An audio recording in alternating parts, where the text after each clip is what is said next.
Ni aje marafiki zangu, siku ya leo nilipata nafasi ya kwenda kuenjoy kidogo.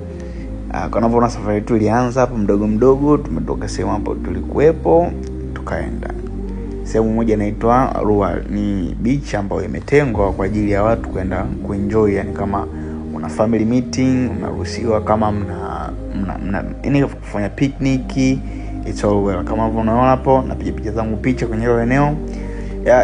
Ni ufukwe ambao una kama kilomita 1 hivi, ambapo imepandwa mikoko tu. Kwa mikoko ambayo ni natural, ambayo imejiotenyo, lakini kuna sehemu ambapo kama unavyoona imepandwa hapo. Ni sehemu ambayo ni tulivu, haina mambo mengi, haina watu wengi, na kama unakuwa na stress, una mawazo, basi hii sehemu inakufaa sana. Mimi nilienda kuenjoy kama unavyoona hapo, nijaribu kuogelea. Of course ni sehemu ambayo ina kina sana, lakini sikuzama, nilitoka salama. Tukapata chakula na wageni ambao nilikutana nao, tukaenjoy.